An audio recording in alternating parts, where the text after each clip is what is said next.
তৃণমূলের রাজত্বে তাহলে থানাও কি নিরাপদ নয়? বীরভূমের রামপুরহাটের ঘটনা চোখে আঙুল দিয়ে দেখিয়ে দিল এই ধরনের প্রশ্ন ওঠার মধ্যে ভুল তেমন নেই। পুলিশ কর্মীদের সামনেই থানা চত্বরে অ্যাসিড আক্রান্ত হলেন এক বধূ। জখম অবস্থায় তাকে উদ্ধার করে রামপুরহাট মেডিকেল কলেজ হাসপাতালে ভর্তি করা হয়। গ্রেফতার করা হয়েছে অভিযুক্ত লাকি শেখ, বিকি শেখ এবং তার বাবা মাকে। স্বাভাবিকভাবেই প্রশ্ন উঠেছে, থানার মতো জায়গায় দুষ্কৃতীরা এতখানি সাহস পেল কোথা থেকে? আসুন দেখে নিই ঠিক কি ঘটেছিল। জানা গিয়েছে, মাস 3 আগে নলহাটি থানার লোহাপুরের তরুণীর সঙ্গে রামপুরহাট পুরসভার 17 নম্বর ওয়ার্ডের রকি শেখের বিয়ে হয়। মেয়ে ও ছেলে দুজনের পরিবারই নিকট আত্মীয়। কিন্তু দিন 10 পরেই তরুণী রকিকে ছেড়ে লোহাপুরের বারাগ্রামের এক যুবকের সঙ্গে পালিয়ে যায়। সেই বিষয়টি নিয়ে দুই পরিবারের মধ্যে বিবাদ চলছিল। এদিকে রবিবার রকির পরিবারের একজনের মৃত্যু হয়। তত্ত্ব করতে তরুণীকে সঙ্গে নিয়ে তার বাবা মা চলে গিয়েছিলেন রকিদের বাড়িতে। এই বিষয়টি নিয়ে শোকের আবহেই চরম উত্তেজনা ছড়িয়ে পড়ে। অভিযোগ, তরুণীর প্রাক্তন স্বামী রকি শেখ এবং দেওর লাকি শেখ তরুণীর বাবা মাকে বেধড়ক মারধর করে।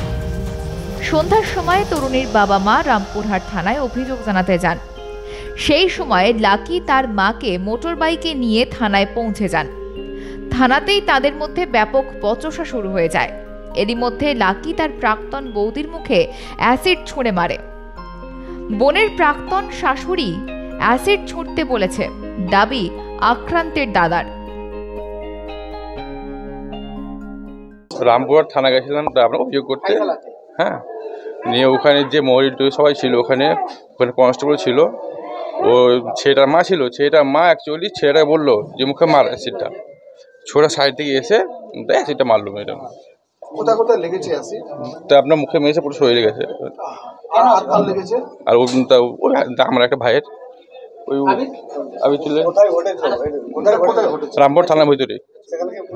হ্যাঁ, মরিল আছে, পুলিশ আছে, সবাই আছে। স্ত্রীর প্রাক্তন স্বামীর পরিবারের সঙ্গে গন্ডগোল ছিল। সেই ঝামেলা মেটাতেই থানায় স্ত্রীকে পাঠানো হয়েছিল। থানার মধ্যেই অ্যাসিড হামলার শিকার হলো, বললেন আক্রান্তের বর্তমান স্বামী। আমাকে বললো যে কি ফাইসালা আছে, যাবো ওদের বাড়ি, নানির বাড়ি এসেছিল। ওর মা বাপকে সবকে আচ্ছা মারধর করেছে। আমি ওরকম মানা করলেন যেও না, তাও সাথে চলে এসেছে থানা। বলে থানা ডেকেছে, থানাতে যাবো। থানাতে ঠিক আছে, থানা যাও, কোথাও যাবে না। আমি থানা পাঠিয়ে দিলাম। থানাতে এসে পুলিশ ছিল, সবাই ছিল, আরো সব ছিল, ওদের সামনে অ্যাসিড ছিটিয়েছে। ওটা মুখে, এখন ওটা শরীরে, হাতে। রামপুরহাট থানা, রামপুরহাট থানা, রামপুরহাট থানাতে ঘটনাটা ঘটেছে। থানার মধ্যে কনস্টেবল ছিল, এটা আমি শুনলাম, কনস্টেবল ছিল। প্রাক্তন স্বামীর সঙ্গে ছাড়াছাড়ি হয়ে গিয়েছিল।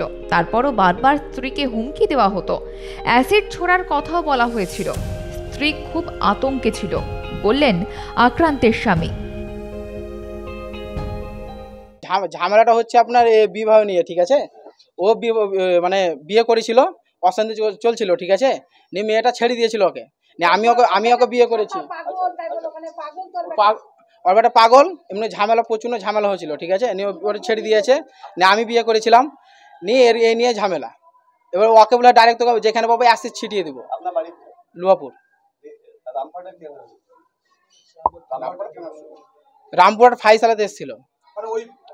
হ্যাঁ, ওই বিয়েটার জন্য ফাইসালা। হ্যাঁ, ছাড় বিচার হয়ে গেছিল, সবকিছু কাগজপাতি যত ছাড় বিচার সবকিছু হয়ে যাওয়ার পরে তারপরে ওকে করছিল, আপনাকে মারামারি করছিল। আর যেখানে পাবো ওকে হুমকি দিচ্ছিল যে অ্যাসিড ছিটাও, মুখে মারবো। হ্যাঁ, ফোন করে হুমকি দিচ্ছিল, উল্টা পাল্টা ফোন করে হুমকি দিচ্ছে। মেয়েকে সঙ্গে নিয়ে যেতে চেয়েছিলাম, পুলিশ কর্মীরা নিয়ে যেতে দেয়নি। মেয়েকে ভালো অবস্থায় থানায় রেখে আসা হয়েছিল। তারপর এই ধরনের ঘটনা মেনে নেওয়া যায় না। পুলিশ কেন ব্যবস্থা নিল না, প্রশ্ন তুললেন আক্রান্তের মা।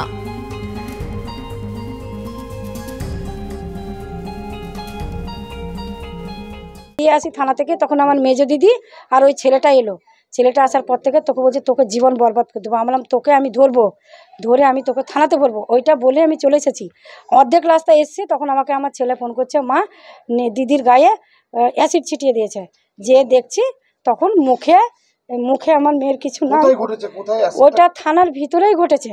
ওখানে 3টে পুলিশ ছিল। আমি বললাম আমি পুলিশের সঙ্গে, আমি যখন থাকলাম পুলিশ যখন বসেছিল তখন আমি বললাম যে আমার মেয়েকে আমি সঙ্গে করে নিয়ে যাই। তখন পুলিশ বলল যে ওই যে রাখে না মহরিল কি বলে, ও ওইখানে বসেছিল। তো বলছে না আপনার মেয়েকে যেতে হবে না, আপনার মেয়েকে রাখেন।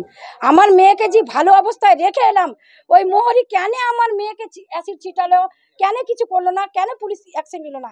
এটা আমি বিচার চাই, যে আমার মেয়ে যেমন ওরা করেছে তার শাস্তি আমি চাই। আরজিকর মেডিকেল কলেজ হাসপাতালে ডিউটি করতে গিয়ে ধর্ষণ করে খুন করা হয়েছিল চিকিৎসক পড়ুয়াকে। সরকারি হাসপাতালে মেয়েদের নিরাপত্তা নিয়ে প্রশ্ন উঠেছিল। সেই ঘটনা নিয়ে বিশ্বজুড়ে তোলপাড় হয়েছিল। সেই ঘটনার জের মিটতে না মিটতে এবার থানার মধ্যেই অ্যাসিড হামলার শিকার হলেন এক বধূ। পুলিশের সামনে কি করে এই ধরনের নৃশংস হামলার ঘটনা ঘটল? মুখ্যমন্ত্রী মমতা বন্দ্যোপাধ্যায় নিজে পুলিশ মন্ত্রী, সেই পুলিশের ভূমিকা নিয়েই বারবার উঠছে প্রশ্ন। ব্যুরো রিপোর্ট, মাধ্যম।